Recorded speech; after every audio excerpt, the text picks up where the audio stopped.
Bonjour à tous, l'essentiel de l'info de ce mercredi 21 juin 2017. Shen Jian est mort dans une explosion intervenue dans le temple doré de Norvos alors qu'il était en train de s'y faire couronner grand empereur d'Orinéa. L'opération aurait été commanditée par les services sibériens queenslandais afin de mettre fin à la menace arabalienne, notamment nucléaire, vers la Félicie. Parallèlement à cette attaque dans la banlieue d'Arabal, les forces d'élite serbières ont libéré le général Curaçao Santiago qui était détenu depuis sa condamnation à mort par Yang. C'est elle qui le remplacera, celui qui avait destitué Norgan Nawidit il y a déjà quelques mois. À peine libérée, elle s'est exprimée dans une première allocution. Des puissances étrangères ont organisé cet attentat. Elles seront pardonnées, a-t-elle annoncé, ainsi que la tenue de prochaines élections. Une conférence entre l'Akitsu, Arabal et les îles Cerbère, le royaume teutonique et le Queensland sera organisée le 23 juin dans ce dernier pays pour définir les modalités de la fin du conflit en Orinéa. Quelques semaines seulement après la fin de la guerre civile, les habitants de l'ancienne République impériale de Tchétchène, aujourd'hui Harada, étaient appelés aux urnes pour le premier tour de l'élection présidentielle. La participation de 85,67% a mis en tête le candidat indépendant Stéphane Echeverry avec 26,4% des suffrages. Juste derrière, le candidat en avant, Jérôme Paquette, avec ses 25,8%. En troisième place, la candidate d'extrême droite anti-philicienne Océane Beaujois, elle, a obtenu 23,7% des voix, suivie par l'autre candidat extrême Brice Dubois avec 21,4%. L'ancien numéro 2 et porte-parole du gouvernement de transition qui a gagné la guerre civile face au FLS, Édouard Deschênes, a lui été laminé avec seulement 2,7% des suffrages. Le Polaro et l'Australia s'étaient portés garants des résultats avec l'envoi notamment d'observateurs.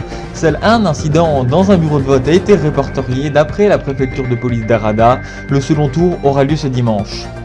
Et justement, Édouard Deschênes qui a été rattrapé par l'affaire du massacre dans une école du Sarigan où 34 enfants avaient perdu la vie. D'après les informations d'ITV, cet acte aurait été commandité par le gouvernement provisoire, en partie dirigé par Édouard Deschênes. C'est même lui directement qui aurait donné l'ordre de ces exécutions en représailles après l'exécution de 78 otages par le FLS.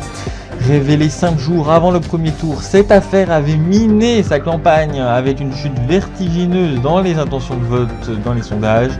Et donc ce score de 2,7% au final. Une enquête a été ouverte et un mandat d'arrêt a été émis à son encontre pour crime de guerre afin qu'il soit jugé au procès Darwin en Australie avec les autres responsables de la guerre civile comme Manon Kent. Les autorités aradiennes ont annoncé il y a 2 jours avoir extradé l'ancien responsable du GPDT vers l'Australie. Il est arrivé ce matin au centre pénitentiaire fédéral de Darwin. Aux États-Unis encore, le parti anti-UP a gagné un soutien de poids en la personne de l'ancienne ministre des Affaires étrangères Alexandra Udinov. Hostile à l'Union philicienne et à la position de son propre gouvernement, elle devrait représenter l'UPO à la présidentielle. Le président Wallace Grumby, qui d'ailleurs, et c'est une information Polaro TV, ne se représentera pas à la présidentielle pour donner le maximum de chance à son parti de conserver la présidence alors que sa popularité plus que moyenne aurait pu affaiblir sa campagne. D'après les sondages, les démocrates et conservateurs seraient les favoris pour prendre la suite de ce mandat qui aura été marqué par la rupture de la politique isolationniste avec l'entrée dans l'Union philicienne. Cette appartenance à l'UP qui est au centre des débats avec la volonté d'une sortie du pays réclamée par l'UPO. La question du budget de la défense est également sujet à controverse après la crise orinéenne. Et enfin, pour finir, un peu de culture. Pour la 4e année consécutive, l'organisation polarienne, la Milor, organisera le Félision 2017, dont la grande finale se déroulera dans la Polynésie australienne. L'Australie ayant remporté l'édition 2016 avec son titre In for the Weekend de Coldplay. Souvenez-vous, les résultats avaient été alors révélés lors de la cérémonie d'ouverture des Jeux Olympiques de Ted en Malaisie.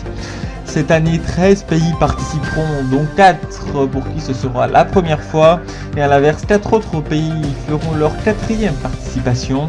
Les votes pour déterminer le classement seront ouverts d'ici à la fin du mois. En attendant, les différentes chansons des pays seront toutes publiées sur le sujet officiel du Félision lundi prochain, même si certains pays comme l'Oxy Life, les États-Unis d'encore ou encore le Polaro ont déjà révélé leurs titres sur Squirrel.